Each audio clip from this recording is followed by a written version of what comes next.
Olá, sejam bem-vindos a mais um Psicologia Espírita com Joana de Ângeles.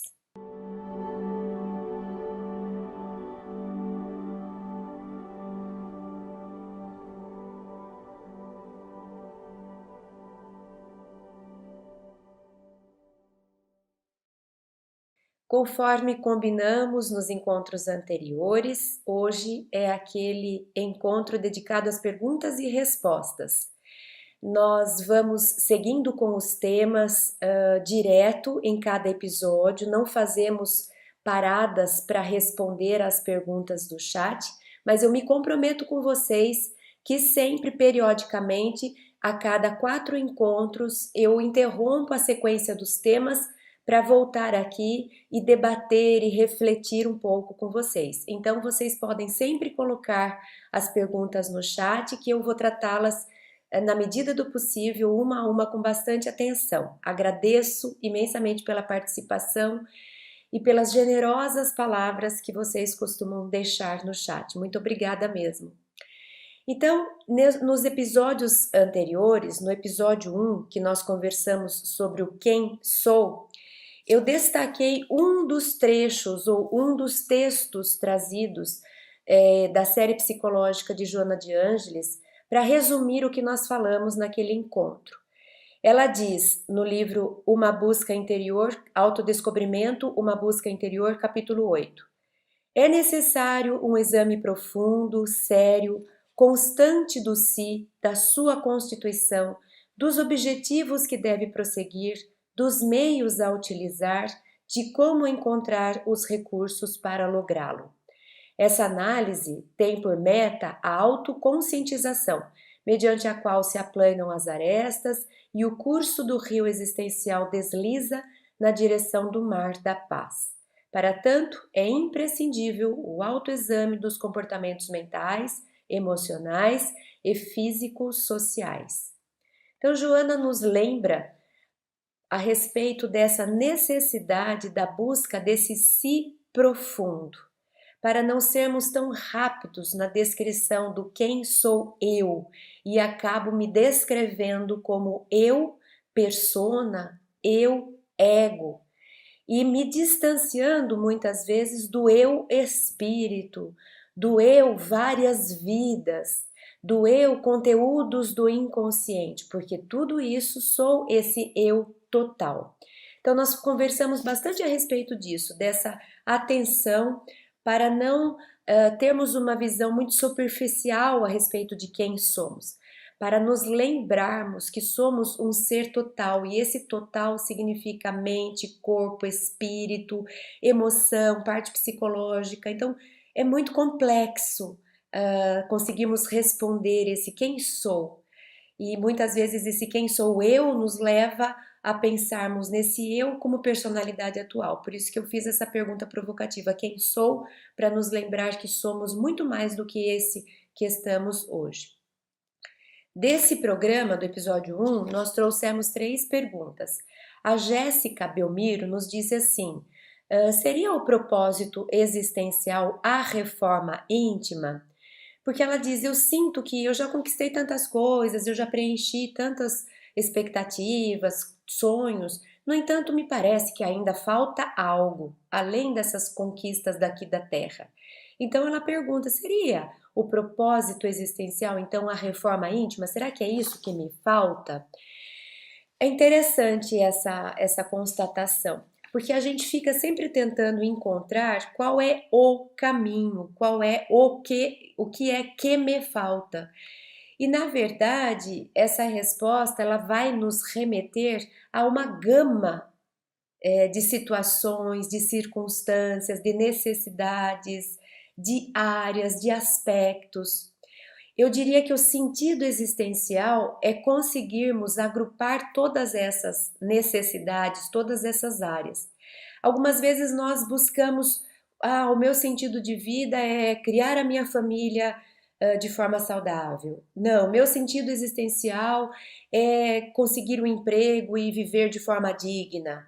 Não, meu sentido existencial é eu me conhecer, né? Mas nós não somos só um papel, só uma área.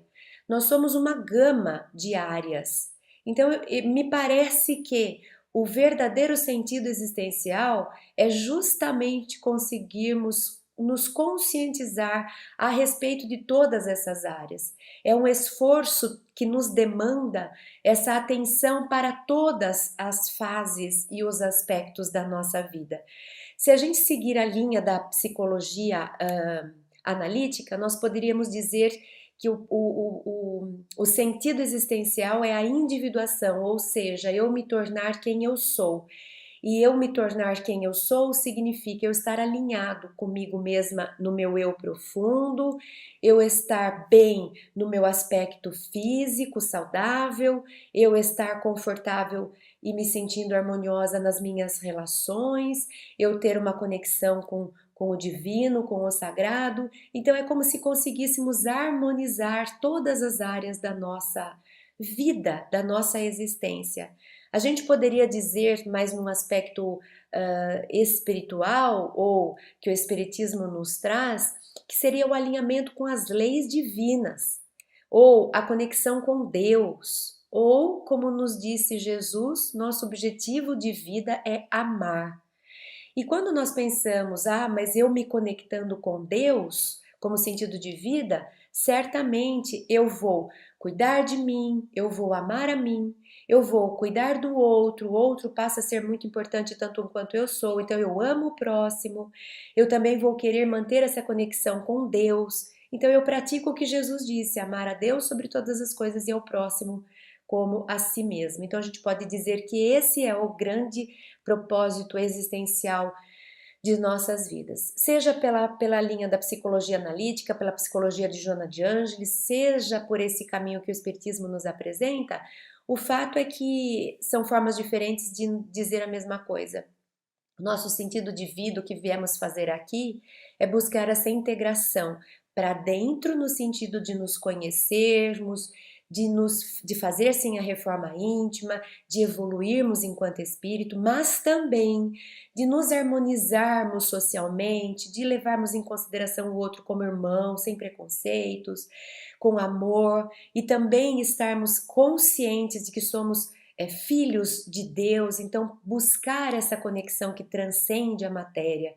É essa busca que é uma busca de uma completude que eu diria que é a nossa grande questão existencial. Jéssica, eu espero ter atendido a sua expectativa e fico aqui, continuo aqui para que a gente continue nesse debate, caso você tenha outras ideias. A Estela Garcia Noal pergunta assim: onde está nosso livre-arbítrio considerando conteúdos do inconsciente? Mais ou menos isso que ela pergunta, porque ela diz assim: quando eu percebo que o meu inconsciente me toma algumas vezes, os complexos constelam e eu passo a agir como se não fosse eu, quando eu sei que eu trago atavismos do passado, quando eu sei que eu tenho padrões, me parece que eu quase vivo de forma automática. Então, onde fica o livre-arbítrio? Estela, eu posso dizer que eu me debato com isso, é um dos grandes temas próprios da minha própria reflexão. Já me perguntei muito, será que tem mesmo livre-arbítrio? Porque nós temos influência da cultura, nós temos influência dos espíritos, né, que de ordinário nos dirigem, como diz a questão do livro dos espíritos, nós temos os nossos próprios conteúdos do passado, nós temos a educação que nos leva para algum caminho específico. Então, será que tem o livre-arbítrio? E nas minhas considerações, eu encontrei uma resposta que me satisfez. Veja se você concorda com ela.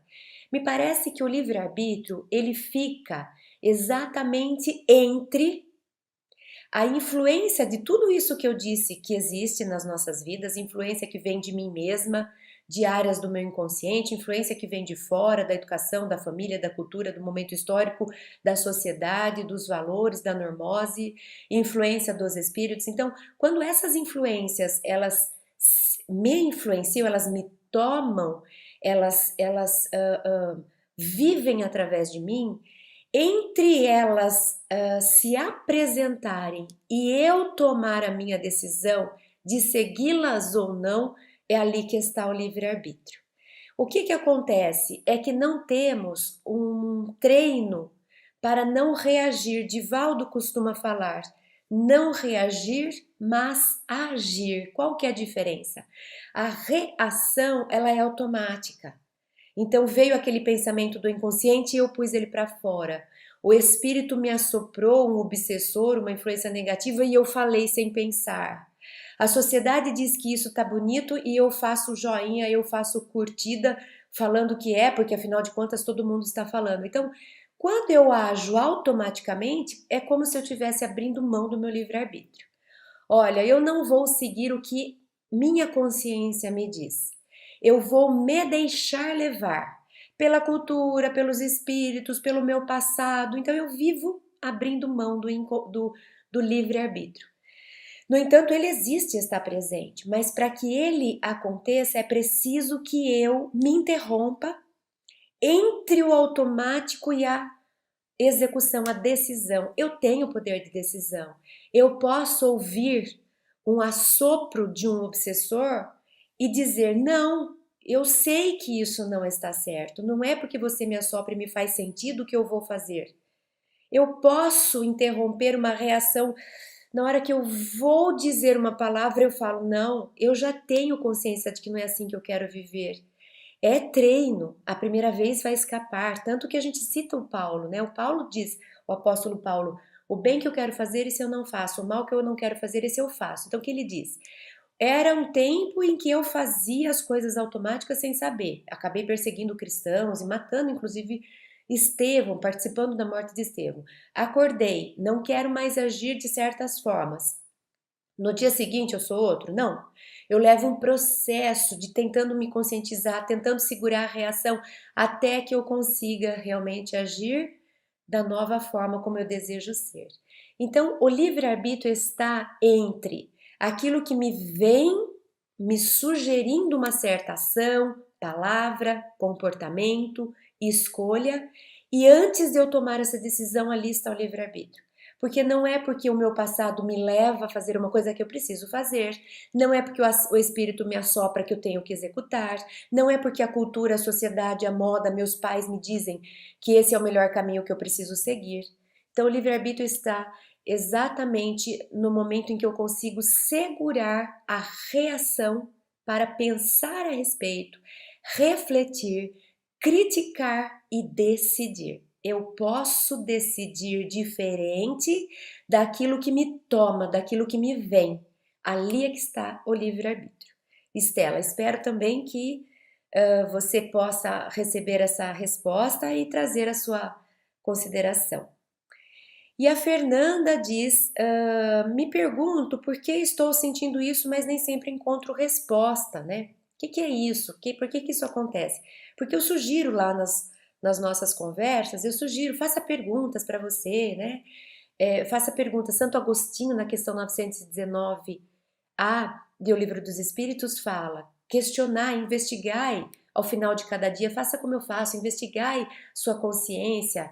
E na sequência do texto, ele vai terminando e fala assim: então crie muitas perguntas e não tem mais em multiplicá-las, quer dizer, se pergunte.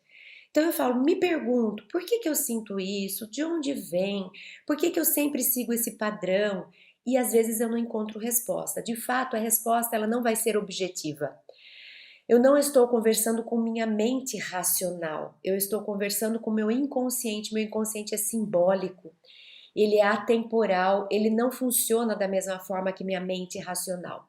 Então, quando eu estou raciocinando, eu pergunto e eu respondo. Por exemplo, eu posso perguntar o que eu estou com vontade de comer hoje. E raciocinando, eu chego à conclusão: eu acho que hoje está calor, eu queria uma coisa mais leve. Está? É um diálogo dentro da razão. Agora, o autoconhecimento, quando eu falo faça perguntas, por que eu ando sentindo muito isso? Não é uma pergunta que está dentro da minha consciência, eu estou perguntando para o inconsciente. E o inconsciente ele responde no tempo dele e com as vestes que ele é capaz de dar, que são simbólicas. Então, eu preciso primeiro dar o tempo do inconsciente me responder, ele vai responder. Para isso, eu fico atenta para tentar captar, porque às vezes a resposta vem nas sincronicidades. Quantas vezes alguém nos chats também me disse: puxa vida, eu estava com uma demanda, estava com algumas questões, estava num estado de espírito ruim e de repente o meu celular começa a falar sozinho. Quando eu vou ver, o programa está no ar e eu sigo o programa e ele me responde. É assim. A sincronicidade, Jung descreve como coincidências significativas. Coincidências entre aspas, porque não são coincidências. São eventos que eu não sei explicar, mas que trazem um significado para aquilo que eu estou vivendo. Sabe quando a gente diz assim, nossa, eu andava tanto pensando a respeito de uma coisa, e não é que me chega um livro nas mãos e que me fala justamente daquilo? Não é que um amigo vem e começa a conversar comigo e ele me responde o que eu precisava? Não é que eu ligo a TV, enfim. Sincronicidade é também resposta, é resposta que a mente racional não sabe dar, mas é resposta. Então, quando eu faço perguntas para o inconsciente, eu preciso estar atenta, porque ele vai me responder na forma de um sonho. O inconsciente é que produz os sonhos. Ele pode me dar a resposta, mas não vai ser objetiva. O sonho vai trazer símbolos que eu vou precisar, investigar, me debater até entender o que ele está trazendo. Eu vou receber na forma de uma inspiração. Aí a gente diz às vezes, nossa, eu estava tanto preocupado com uma coisa, e daí a hora que eu estava fazendo uma oração, me brota uma ideia.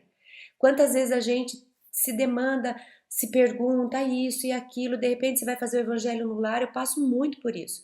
Eu abro o texto que tem a resposta, eu falo, nossa, eu deveria até saber, porque a gente lê tanto o evangelho, tá lá a resposta e a gente não lembra. Mas os benfeitores nos fazem abrir na resposta. Então, as respostas, Fernanda, elas vão vir de forma simbólica, na forma de intuição, na forma de inspiração, no tempo delas.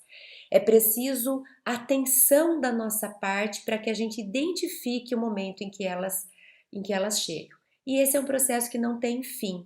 Às vezes a gente vai receber uma resposta lá na frente para uma pergunta que ficou para trás, porque a gente ainda não estava pronta para poder receber. Bom, são essas as perguntas que me trouxeram do episódio Quem Sou?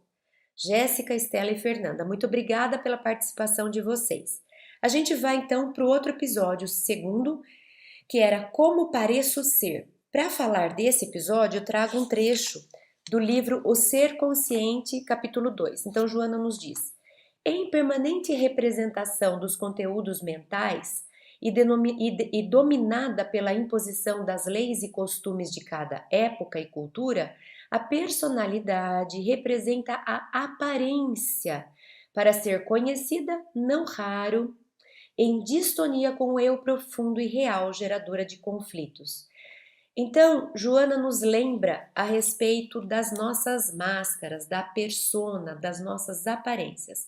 Nós falamos lá que as personas, as máscaras que nós criamos para viver em sociedade são necessárias. Nós precisamos, porque é como se fosse uma roupagem para caber na situação. A gente se apropria, não, a gente se veste com aquilo que cabe, que condiz com o lugar, com a situação, com a necessidade. E isso é uma forma civilizada de viver. A gente precisa fazer isso para não ofender as pessoas, para respeitar o espaço das outras. A gente não pode ser 100% natural no sentido de que, eu gosto de viver com poucas roupas. Então eu vou para uma reunião de negócios, existe todo um ritual que precisa ser respeitado. O ambiente é profissional, é preciso que a gente não chame atenção para outras coisas. Por isso que o ambiente profissional costuma ter roupas mais clássicas, neutras, porque a atenção não está para isso. No entanto, se eu for para uma festa em que o objetivo é realmente a gente olhar para as pessoas esteticamente, então eu me embelezo, eu ponho cores, porque precisa disso. Então, o que cabe em cada lugar, em cada situação, é essa que é a busca. Por isso que a persona, ela é necessária, ela é saudável. O que Joana nos chama a atenção? O problema é quando essa persona acaba rompendo ou machucando nossa essência. Então eu tenho uma essência, a persona deve vir a partir da minha essência. Ou seja, eu sou em essência muito introvertida. Então, se eu sou introvertida, eu gosto de ficar sozinha. Então eu vou ficar sozinha e não vou sair em sociedade. Não. É preciso que a gente conviva em sociedade, mas eu não preciso me forçar e me machucar para viver só em sociedade no meio de milhares de pessoas falando e cantando o tempo todo. Isso é muito me machuca muito porque na minha essência isso está muito distante. Então as máscaras, elas precisam corresponder. Precisa haver um alinhamento, ou seja, a máscara é uma versão da sua essência adaptada ao ambiente. Muitas vezes a gente não faz isso. Muitas vezes a nossa máscara é aquilo que a sociedade queria que a gente pusesse, ainda que isso esteja muito distante de quem eu sou. Então, esse é o caminho que não é ideal. Então, como pareço ser é uma pergunta interessante para a gente fazer. E desse segundo episódio, nós tivemos a participação da Fernanda Santos e disse assim: como lidar com o julgamento que as pessoas fazem sobre essas máscaras que a gente veste? Fernanda, essa realmente é uma grande questão. As máscaras têm muito a ver com a sociedade, elas são feitas para adaptação à sociedade. E aí nós ficamos nesse dilema. E precisa o meio termo, o bom senso. Por quê? Porque existe a nossa essência de um lado e existe a sociedade de outro lado. Nós precisamos sair da nossa essência em direção à sociedade, mas de um jeito que a gente não rompa, que a gente não se machuque. A sociedade, por sua vez, vai fazer pressão para que a gente se encaixe nela do jeito que ela quer. A cultura, a moda, elas vêm, elas invadem. Existe sim uma pressão social para que a gente preencha padrões, para que a gente compreenda aquilo que naquele momento é tido como ok, como belo, como legal.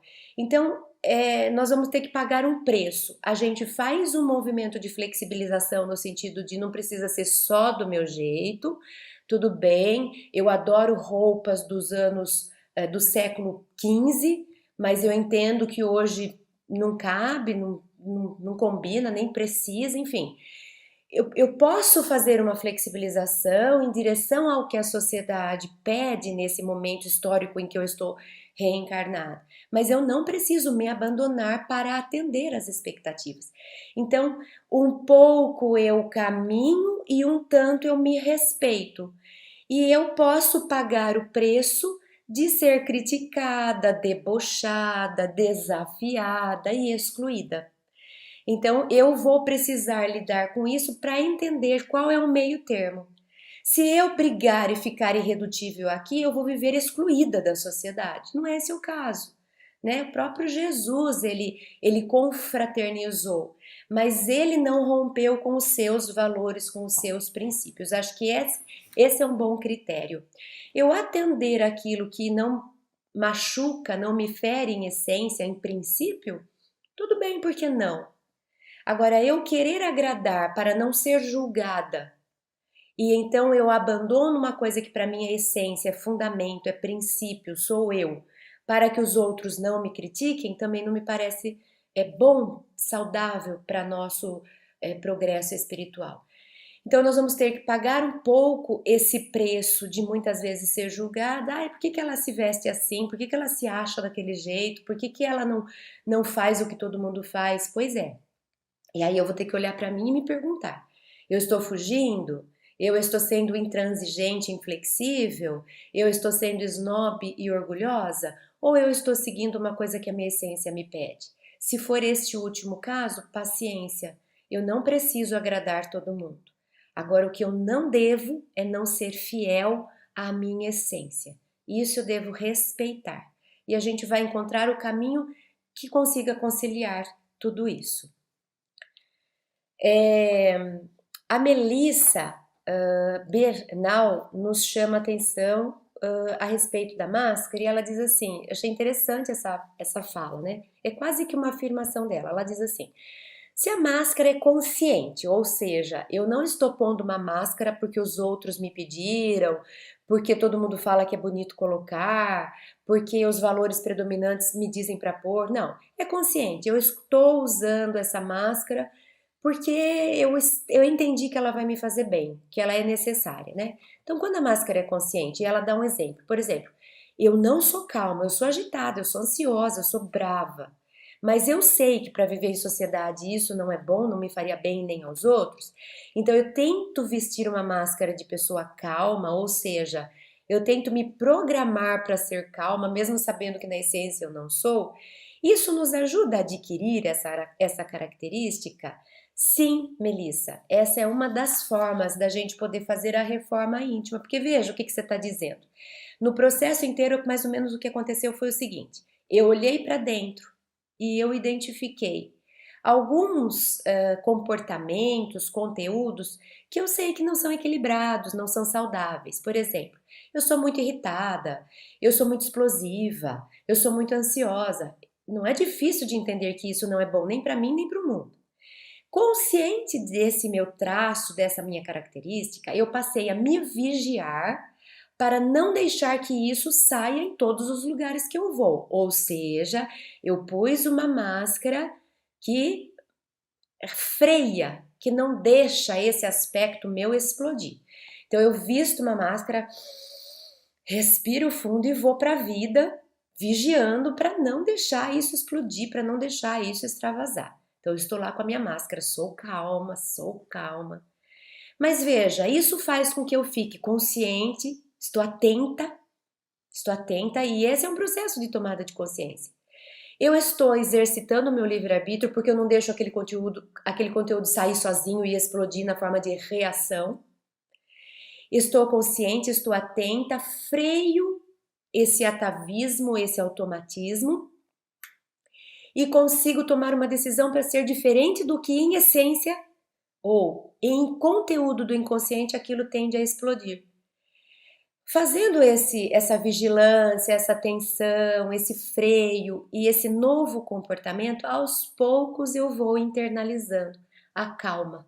É como se eu estivesse sendo educada. Existe algo de pedagógico nisso. Eu educando a mim mesma. Eu dizendo a mim mesma, Cris, você não tem que reagir explodindo toda vez que alguém te desagradar. Você não tem que sair ansiosa, correndo como se você tivesse uma linha de chegada no final do dia. Você pode se acalmar. Não é porque você foi treinada a ser agitada ou nervosa, ou porque nas vidas passadas ou no seu passado atual isso acabou se instalando que você precisa ser. Então, eu estou me vigiando, eu estou conversando comigo, eu estou me treinando. Então, sim, é uma forma de conseguirmos internalizar.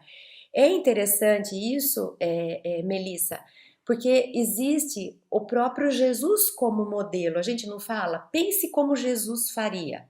De alguma forma é uma máscara que eu estou vestindo, porque eu ainda não sou Jesus, mas eu estou imitando um comportamento. Né? A imitação do Cristo, ainda que não seja natural, ainda que seja programada, deixa eu ver o que Cristo faria para eu me obrigar a fazer assim, é um treino. Então, quando eu faço a caridade, porque eu sei que é o certo a se fazer, é verdade que ela ainda não está natural e não brota da minha essência. Mas como eu vou fazendo, ela vai sim sendo incorporada. É uma das formas que a gente tem de se reformar. Quando a gente vai consciente, não adianta também eu ir por desencargo de consciência e não me envolver com a caridade. É preciso que eu esteja presente, é preciso que eu me deixe contaminar por aquilo, ou seja, olha nos olhos daquele que você está atendendo, se envolva com a dor daquele que você vai amenizar, viva a caridade, porque é o certo a fazer, porque Jesus ensinou tudo bem. Ainda que te leve à caridade, o fato de Jesus ter falado para a gente fazer, quando você mergulha nela, você acaba se transformando, você está sendo afetada.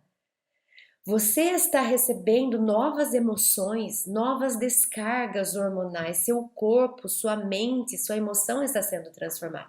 Por isso que tem aquela frase que eu não sei de quem é, se é que tem autoria conhecida, eu fui em busca do outro e encontrei a mim mesma. Mas quando eu fui em busca do outro de verdade. Ah, mas eu fui porque Jesus mandou, tudo bem, mas eu fui de verdade, eu fui e me entreguei naquele processo de caridade. Aí sim eu posso me encontrar, aquilo vai me afetar. Mas fazer por fazer, como quem se desencarrega de uma tarefa sem se envolver, aí vai ficar só na sua ficha de coisas legais positivas que você fez, mas não necessariamente aquilo vai te transformar. A gente chega no plano espiritual, isso vai ser contado, como a gente vê lá nos livros, né, nos romances. Olha, você atendeu tantas famílias, ótimo, isso para você vai ser um ponto positivo. Pena que você não usou isso para se transformar em termos de reforma íntima. Pena que você não deixou que aquilo te afetasse, que aquilo te modificasse. Pena que você não se envolveu emocionalmente com aquela ação que você fazia. Então, tem duas coisas envolvidas. Se eu de fato vou praticar aquilo que minha persona está fazendo, se eu de fato mergulhar naquilo, é uma forma de imitar e de internalizar. Então, pode acontecer sim, Melissa. Vamos lá para o episódio 3. Como não gostaria de ser. Aí a gente está falando especificamente dos conteúdos negativos, do inconsciente, os conflitos, os complexos de Jung. Aquelas histórias com carga, alta carga de emoção e que dependendo do que a gente estiver vivendo ou revivendo, aquele conteúdo se constela e rouba o lugar do ego e a gente se perde e a gente não sabe por que a gente está agindo assim ou assado e aquilo nos toma. Então nós estamos falando como eu não gostaria de ser, eu não gostaria de ter falado e falei, não gostaria de ter feito e fiz. Joana de Ângeles, no livro Triunfo Pessoal, ela diz assim: da mesma forma, a sombra, significando o lado escuro da personalidade, pode ser analisada como herança dos atos ignóbeis ou infelizes, que o espírito gostaria de esquecer ou negar, mas que prosseguem em mecanismo de punição, dando lugar a conflitos e complexos perturbadores, expressando-se de forma densa. Por outro lado, o desconhecido, a ignorância das coisas e da realidade, responde por essa sombra que se pode dourar, após o esclarecimento, a conquista da verdade, eliminando os conflitos que remanescem esquecidos. Então, Joana está se referindo aos conteúdos do inconsciente, aqueles traumas, aquelas dores, aqueles conflitos, aquelas experiências negativas, aqueles traumas que estão arquivados e que podem ser dourados, iluminados, como pela tomada de consciência.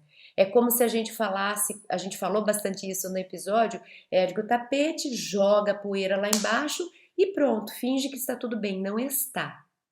Mas pode ficar como? Levanta o tapete, traz a sujeira de volta, seleciona, discrimina, olha para aquilo, enfrenta aquilo e dá direção. Isso não me serve, isso eu preciso dissolver, aquilo eu preciso trabalhar, isso eu preciso perdoar. Então, é olhar aquilo que a gente tem engolido, reprimido, negado, para iluminar. Esse é o processo de individuação, processo da reforma íntima. E como não gostaria de ser, nesse sentido de eu não gostaria de carregar esses traumas, que são os nossos aspectos negativos, né? Mas fazer o quê? Somos seres humanos, impossível não os termos ainda no mundo de provas e expiações. Desse capítulo, desse episódio, como não gostaria de ser, eu trouxe uma única pergunta, foi a que eu encontrei, da Laurinda Abdu Elmor, não sei se é assim que se pronuncia seu sobrenome, Laurinda. A Laurinda diz assim, haveria um roteiro básico para acessar o inconsciente? Básico, acho que não, porque é muito complexo o acesso ao inconsciente. A gente costuma dizer que ele só tem porta, a porta só tem chave de lá para cá. A gente não consegue conscientemente falar, pera um pouquinho que eu vou lá no inconsciente olhar o que tem. A gente consegue, o inconsciente é que abre a porta quando ele quer, joga para a consciência conteúdos e fecha. E ele faz isso não de uma maneira aleatória, não. Ele faz isso porque ele é inteligente, tem inteligência, né? Porque é o self, é o espírito, sou eu. E ele nos oferece os conteúdos, primeiro, que fazem sentido com aquele momento que eu estou vivendo. Segundo, que eu dou conta de lidar. Ele não vai me abrir todos os conteúdos, porque eu poderia enlouquecer, literalmente, cindir a consciência do inconsciente e me perder. A gente vê isso nas obras de André Luiz, que quando o espírito chega no plano espiritual, ele não toma consciência de todas as suas vidas. Os espíritos que são os seus benfeitores liberam lembranças de acordo com a capacidade de assimilar, de entender, de lidar. Por isso que o inconsciente tem essa inteligência e é ele que escolhe, é ele que nos oferece o que ele entende por importante naquele momento que nós estamos vivendo. Mas nós podemos conversar com ele, nós podemos fazer perguntas, nós podemos desejar, é como se estivéssemos mandando mensagem e ele vai nos responder. Como é que eu sei o que está no meu inconsciente? Como é que eu vasculho o meu inconsciente? Primeira coisa que eu posso olhar de forma objetiva são os padrões repetitivos, as crenças disfuncionais, os preconceitos que eu trago. Então é aquilo que se repete, porque aquilo que se repete é o que está automatizado e o automatizado faz parte do inconsciente. Então, a primeira coisa que eu posso fazer para vasculhar o meu inconsciente, presta atenção em quais são os seus padrões. Como que eu identifico um padrão? Eu identifico assim, por exemplo, usando muitos os advérbios. Ah, eu sempre. Pronto, isso é padrão, porque eu sempre significa que eu repito, né? São hábitos repetitivos. Ah, eu nunca consigo, nunca deixo, eu nunca quero. Um padrão. Ai, toda vez que alguém me diz, eu parará. Então, são coisas que a gente percebe repetirem na nossa vida. Ai, comigo aquilo sempre dá certo, nunca funciona. Ai, na minha vida parece que não existe espaço para não sei das quantas. Pega um caderninho e vai tomando nota. Lembra de todas as vezes que você costuma usar isso. Ai, eu não nasci para não sei o quê. Ai, para mim parece que a minha vida é uma repetição não sei do quê. Então vai tomando nota. Isso é uma forma de saber o que está no meu inconsciente.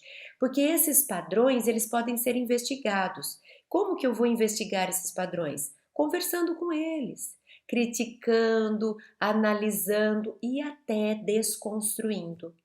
Ah, eu não mereço isso. Quem falou? Esse não mereço isso é um padrão que está guardado. Em alguma experiência passada, você viveu alguma situação e você leu a situação como, nossa, isso não me aconteceu porque eu não era merecedora, e eu adotei isso como padrão para tudo. Mas não é. Não é porque uma vez eu vivenciei uma história de um jeito que toda vez que eu vivenciar algo do tipo, a mesma coisa vai acontecer, o mesmo resultado. Não, não. Então, critica. Ah, eu nunca seria capaz. Quem disse que não? Todo mundo é capaz de tudo. Não é porque uma vez você não foi capaz que você nunca vai ser. Vai, se desafie. Ah, eu nunca seria capaz de aprender a dirigir. Quem disse que não? Não é porque há 10 anos atrás você tentou e não conseguiu, você é outra pessoa. Então critica, dialoga, se desafia. Não acredita no pensamento. Não é porque o pensamento pensou que ele traz uma verdade. Às vezes esse pensamento é simplesmente fruto de uma crença que foi instalada, que para um dia serviu, mas não necessariamente para hoje. Então investigue crença, investigue padrão. Quer ver outra coisa que a gente pode pensar? Em sonhos. O inconsciente nos manda mensagens através dos sonhos. Só que não são mensagens literais. Não adianta falar assim, ah, eu sonhei com morte, quem vai morrer? Isso é literal. O sonho, ele é simbólico. Então, ah, eu sonhei que eu morria. Será que eu vou morrer? Não. Mas talvez tenha alguma coisa do tipo, o que que em você precisa morrer que já não faz mais sentido? Será que é a sua necessidade de aparecer, de ser valorizada? Será que isso já não fez sentido atrás, agora não faz mais? Ou, ai, porque eu sou uma pobre coitada. Ai, será que essa vítima não está na hora dela morrer? Chega!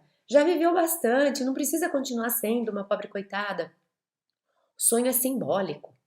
Então ele representa ele representa simbolicamente o tema, não literalmente, né? Ah, eu sonhei que eu estava grávida. Será que tem alguma criança que vai nascer? Não. Mas será que tem algum projeto sendo gerado? Será que tem uma nova vida sendo planejada? No sentido de mudança de rumo? Será que tem uma ideia nova surgindo? Será que tem uma vontade nova que está me aparecendo? De repente, uma coisa que eu nunca quis, agora eu vou querer, ou vice-versa? Então, os sonhos podem conversar comigo e trazer mensagens do inconsciente. E as sincronicidades que eu já disse. Essas coisas que você fala, nossa, terceira vez essa semana que me parece o tema X, primeiro foi um amigo que falou, depois apareceu um livro, agora eu liguei a TV e tá passando. Ué, será que o seu inconsciente não tá te chamando atenção para isso? Do tipo, olha, vai ver o que que é isso, leia a respeito, que isso vai te fazer bem. Então, sincronicidades são coincidências significativas, que têm um motivo de acontecer. Então, às vezes é o inconsciente também. E aí você fala assim: nossa, eu planejei tanto uma coisa, você não acredita que no dia que era para fazer eu esqueci? E eu não apareci, eu não fui, eu perdi a hora, eu perdi o evento. Será que isso é realmente um desleixo? Ou é o inconsciente te boicotando porque não era para você ir? Ou o inconsciente te boicotando porque você acredita que você não merecia ir? Pergunta. Conversa com você, tenta identificar o que você sente a respeito. Então, sincronicidade, sonhos, padrões, crenças disfuncionais, a gente pode investigar isso para saber um pouco mais dos conteúdos do inconsciente, Laurinda.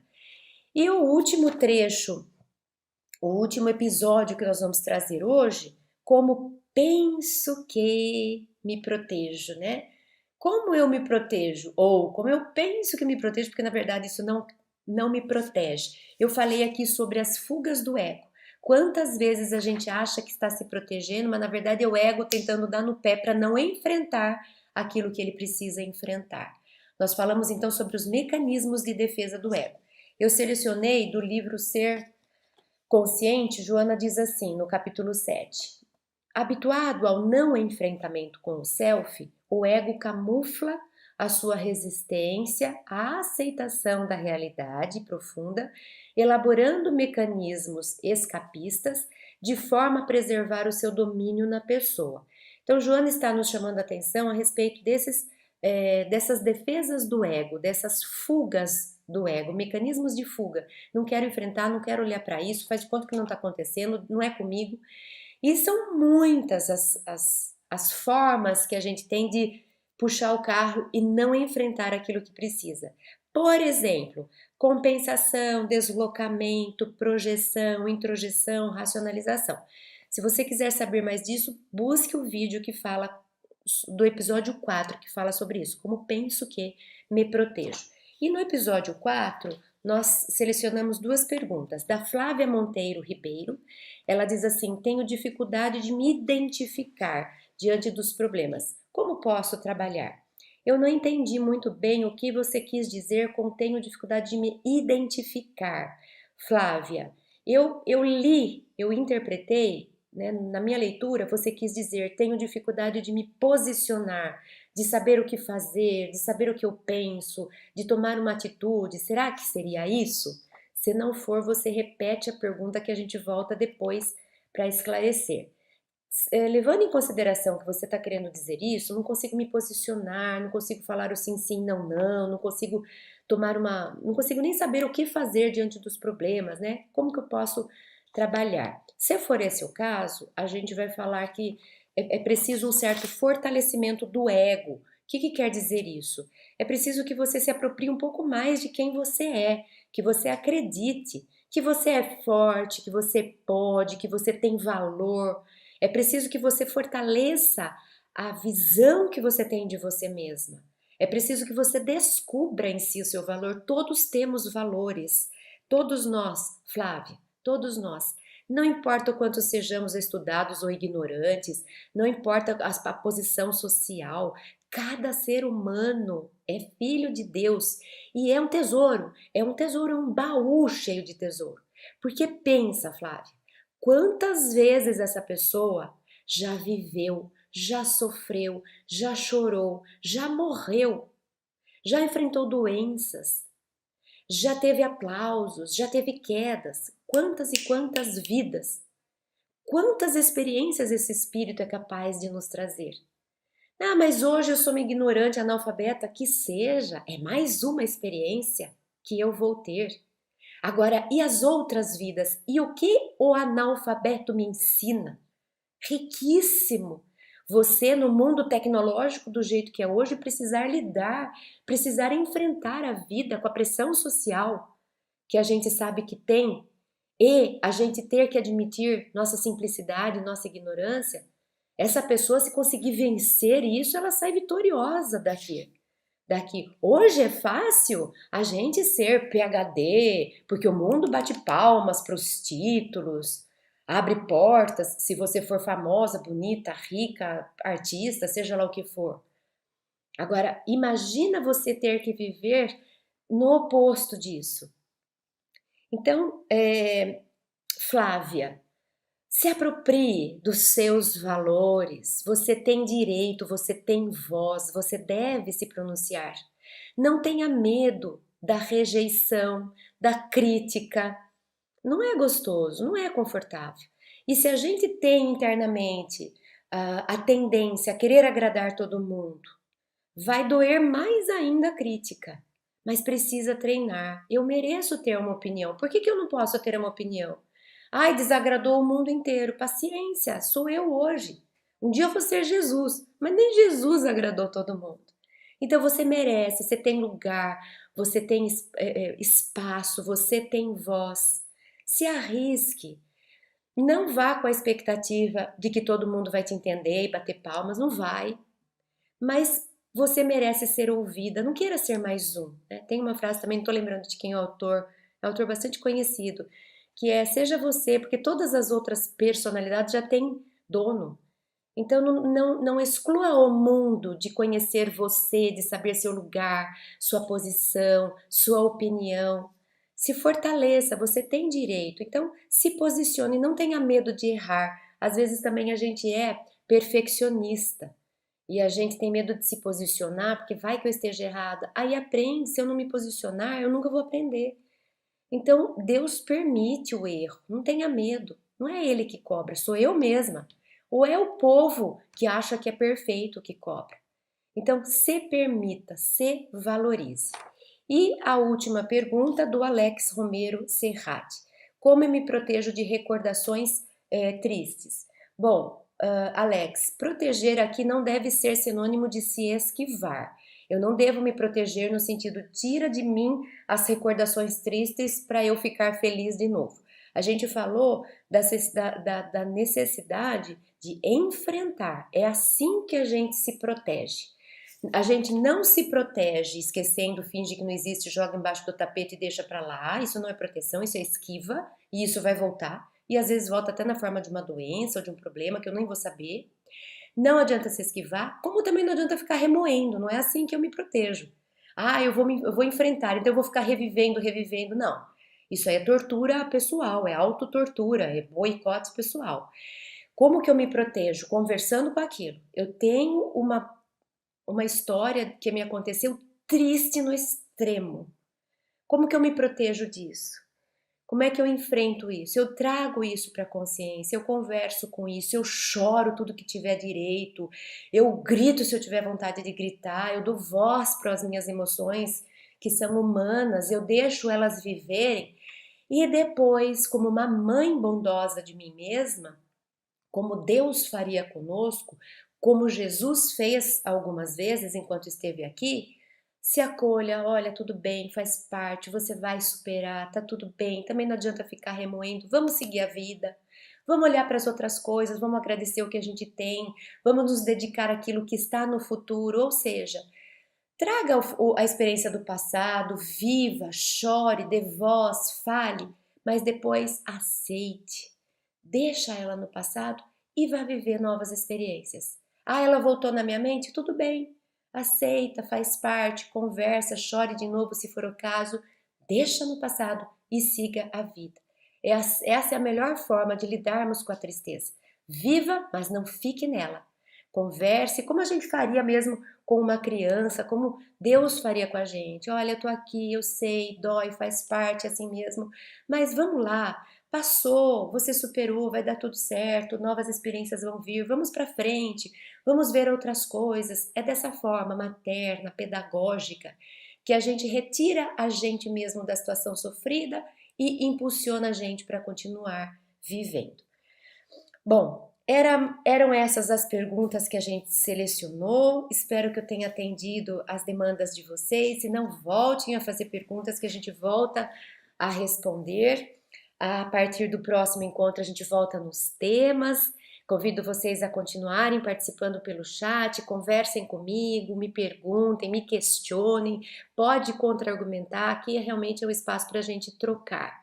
Me desculpem por uma ou outra coisa, por falhas, me desculpe porque algumas vezes a gente toca num assunto e eu tento sempre ampliar ao máximo, mas algumas vezes eu não consigo ampliar no todo e às vezes pode ficar um pouco distorcido e a pessoa não entender muito bem o que eu queria dizer.